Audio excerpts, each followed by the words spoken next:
கொடுக்கலன்னா இங்கேயும் பிரச்சனை வந்ததுன்னா நாங்க பொறுப்புன்னு அவங்க நீதிமன்றத்துக்கு போயிருக்கலாமா? இல்ல அவங்க வந்து தடை விதிச்சா அனுமதி மறுத்தா அது இன்னும் மோசமான அரசியலா அவங்க மாத்துவாங்க. அப்ப எல்லாமே அரசியல் தான். இப்ப காவல்துறை அதிகாரிகளும் அரசியல் நோக்கத்துல தான் பயப்படுறாங்க. பேரணி நடத்துறதுக்கு எல்லா கட்சிக்கும் உரிமை உண்டு, பிரச்சாரம் பண்றதுக்கும் கருத்து சொல்றதுக்கும் உரிமை உண்டு. அப்ப போலீஸ் வந்து அதை மறுக்க மாட்டாங்க. இப்போ எங்களை கேட்பாங்க எவ்வளவு பேர் சார் வருவாங்க அப்படின்னு கேட்பாங்க. நாங்க 5000 பேர் சொல்லுவோம். ஆனா 5000 பேர் அதை விட கூடுதலாக தான் வருவாங்க, லட்சக்கணக்கான பேர் வருவாங்க. ஆனால் நாங்கள் ஏன் 5000 பேர் சொல்கிறோன்னா 1,00,000 பேர் பங்கேற்பாங்க நீங்கள் கொடுத்தீங்கன்னா அனுமதி தரமாட்டாங்க. ஏன் தரமாட்டாங்கன்னா அவங்களுக்கு தெரியும் கெப்பாசிட்டி. அப்போ 1,00,000 பேர் வருவாங்கன்னு சொன்ன பிறகு நீ ஏன் இந்த இடத்துல அனுமதி கொடுத்து நாளைக்கு கோர்ட்டில் கேஸ் கொஸ்டின் பண்ணான்னா அவங்களால பதில் சொல்ல முடியாது. அப்போது அவங்களுக்கும் சேஃப்டி எங்களுக்கும் பெர்மிஷன் கிடைக்கணுங்கிறதுக்காக எல்லா அரசியல் கட்சியும் போய் தான் சொல்லுவாங்க.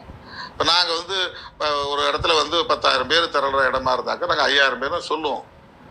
எத்தனை வண்டி வரும்? மொத்தத்தில் 300 வண்டி 400 வண்டி தான் சார் வரும். ஆனால் ஒவ்வொரு மாவட்டத்தில் இருந்து 1000 வண்டிக்கு மேலே வரும்.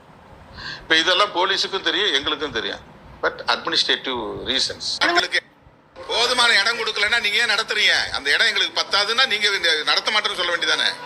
அதுக்கு உயர்நீதிமன்றத்தை போய் நீங்கள் அணுகி உரிய இடத்தை வாங்கி நீங்கள் நடத்த வேண்டியதானே? தள்ளி போட வேண்டியதானே? 4 நாள் ஒரு வாரம் தள்ளி போட வேண்டியதானே? உங்களுக்கு தெரியலையா எவ்வளோ பேர் அங்கே ஆட்கள் திரள போகிறாங்கன்னு? அந்த இடத்துல உங்கள் ஆட்களுக்கு இடம் போதாதுன்னு சொன்னால் நீங்கள் தானே முடிவு பண்ணணும். போலீஸ் வந்து கட்டாயப்படுத்தினாங்களா? கையெழுத்து வாங்கினாங்களா? ஒப்பந்தம் போட்டாங்களா? நாங்கள் இந்த இடத்துல கொடுக்குறோம், இதில் தான் நீங்கள் நடத்தி ஆகணும், 1,00,000 பேர் வந்தாலும் அங்கே தான் நின்னாகணும் அப்படின்னு காவல்துறை ஏதாவது கட்டாயப்படுத்தினாங்களா?